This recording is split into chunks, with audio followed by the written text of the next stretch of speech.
Good morning, Belen. I'm Frankie Blanco. And I'm Stephen Kaez, and welcome to this edition of WBLN for today, January 8th, 2016. This past Monday, Belen Jesuit had the great honor in welcoming Eva Mozes Kor. Mrs. Kor is a Holocaust survivor and the author of the book, Surviving the Angel of Death, the story of a Mengele twin in Auschwitz. I have more on the story.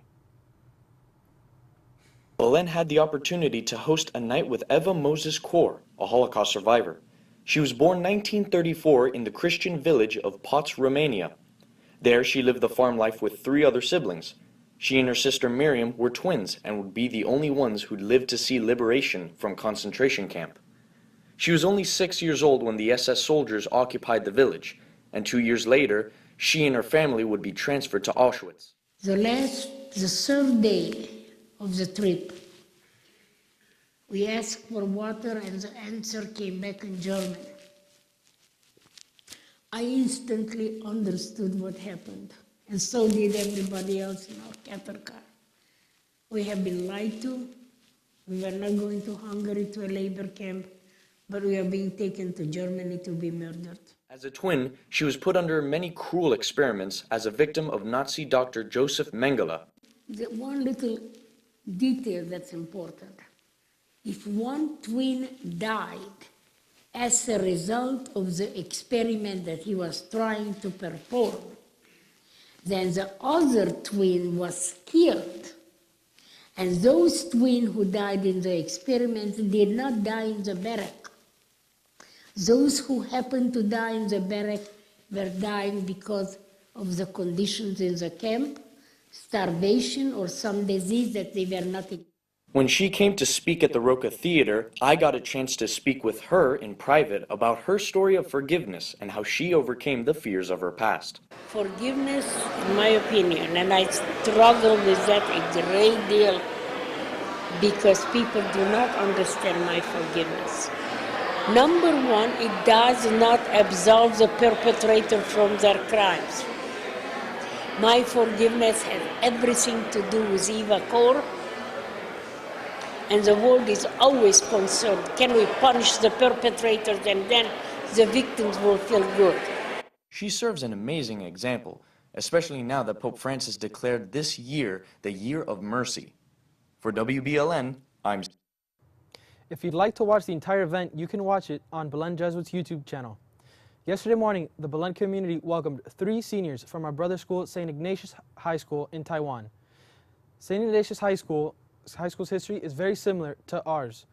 The school opened its doors in 1850 in the western suburbs of Shanghai with the Chinese Communist Revolution and the second part of the Chinese Civil War. The school was forced to close but reopened its doors in Taiwan in 1963.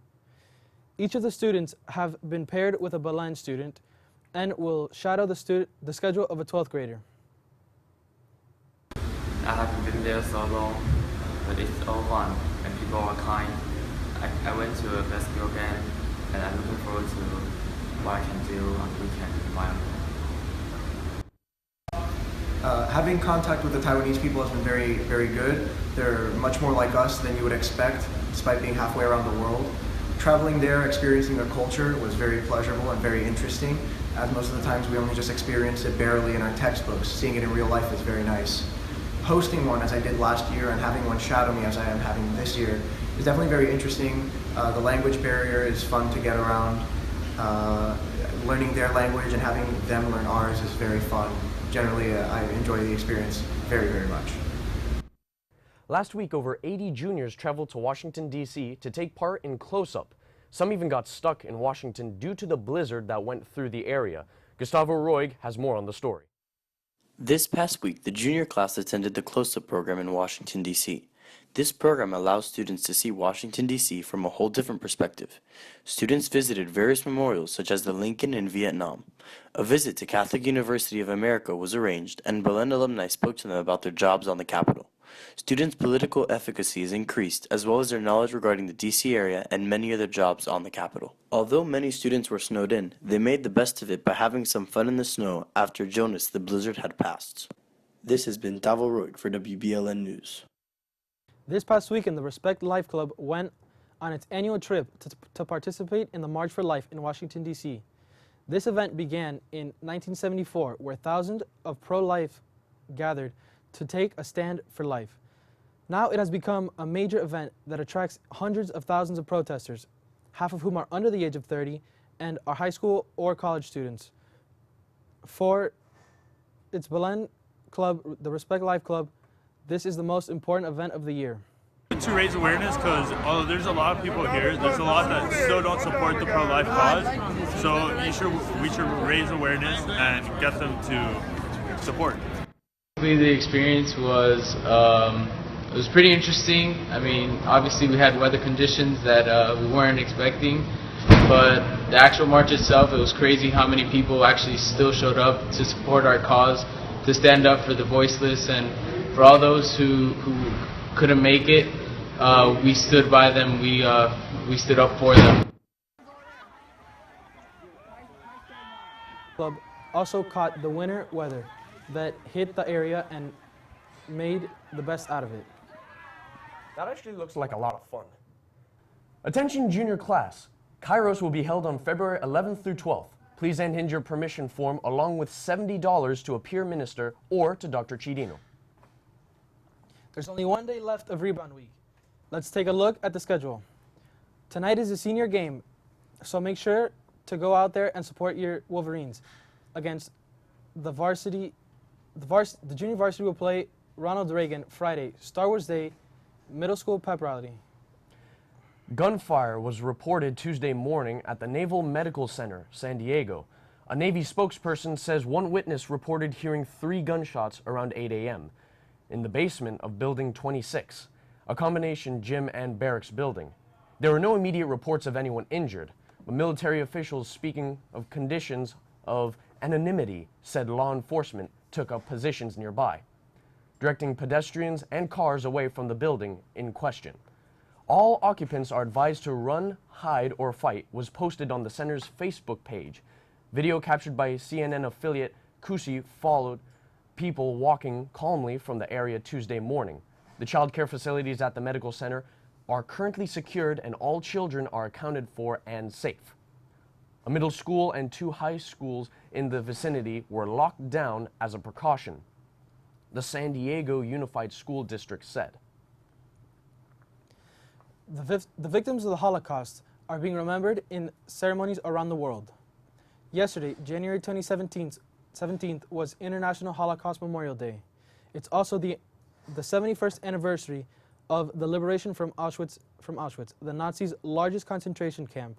It's estimated that at least 1 million people died there on January 17th, 1945. 7,000 prisoners were liberated from Auschwitz, most of whom were ill and dying. In honor of International Holocaust Memorial Day, President Obama plans to attend a ceremony at the Israeli embassy in Washington. There are 2 Americans and 2 Poles.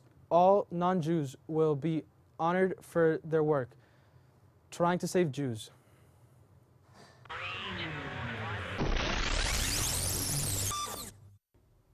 Hey guys, now let's take a look at the scoop for today.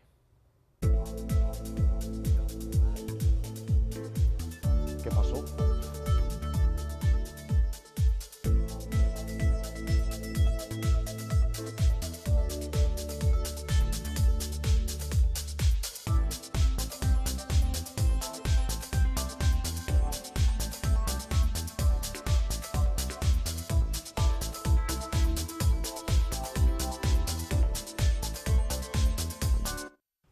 Now stay tuned as we bring you weather and sports right after these messages.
Good morning, Belen. Let's take a look at your map for today. As you can see, there's clearly rain going through all of South Florida, as it's going to be raining throughout the whole entire day. Let's take a look for the rest of the week. On Thursday, it's going to be a high 76, a low 61. On Friday, a high of 68, a low of 55. And on Saturday, a high of 72, a low of 62. With a 50% chance of rain on Thursday, a 10% chance of rain on Friday, and 0% chance of rain on Saturday. That's all for your weather.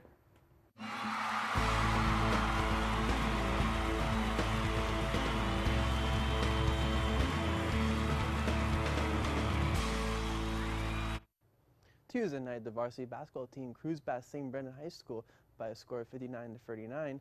The leading scorers for the Wolverines were David Salazar with 10 points, and Daniel Romero and J.C. Carrillo also contributed 8 points apiece. The team's record is now 20-4. The team would like to thank the support from all the juniors and seniors that went out to the game. The varsity basketball team traveled to St. Brendan last night, 20-4. Also on Tuesday night, the junior varsity basketball team defeated St. Brendan High School by a score of 60-39. The team was led by Marcos Dager with 18 points, TJ Rosell with 9 points, and Christian Tinico with 7 points. The JV and varsity basketball team will host Ronald Reagan. Game time is 6 p.m. and 7:30 p.m. The freshman basketball team lost to Everglades City by a score of 82-66. Manny Bereca led the way with 20 points. Daniel Serrero and Joaquin Nova added 15 points and 10 points respectively. The freshman basketball team finishes their season with a score of 12-10. Last Friday, the varsity soccer team defeated Ronald Reagan High School by a score of 2-1 to successfully complete their district championship run. Miami-Dade's top scorer, Frankie De La Camara, led the Wolverines, scoring both goals. He has been an unstoppable force this season, and the Wolverines are banking on him to lead them to the state championship. Good season. We've been undefeated. We've scored 101 goals, so our team is doing really well. We just got a district title against Reagan, a tough 2-1 win, and just hoping to make a state run and hopefully bring the first ever state title to Belen. Head coach Tanger Mendoza has led the team 22-02 record on the season and looks to get the team ready for regional quarterfinals against St. Thomas Aquinas.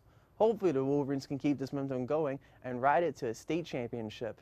But first, the team will host St. Thomas Aquinas in a region quarterfinal. Game time is 3:20 p.m. Admission to the game is $7. This is the FHSAA State Series game, so Belen students also have to purchase a ticket to get into the game and to order from Cafe Belen after school. You need to purchase a game ticket.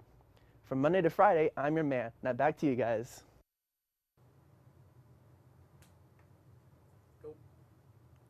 Thank you. Now be sure to follow us on YouTube, Twitter, and Facebook for all the latest news and pictures. I'm Stephen Calles. And I'm Francisco Blanco. From everyone here at WBLN, have a wonderful day and stay golden, Wolverines.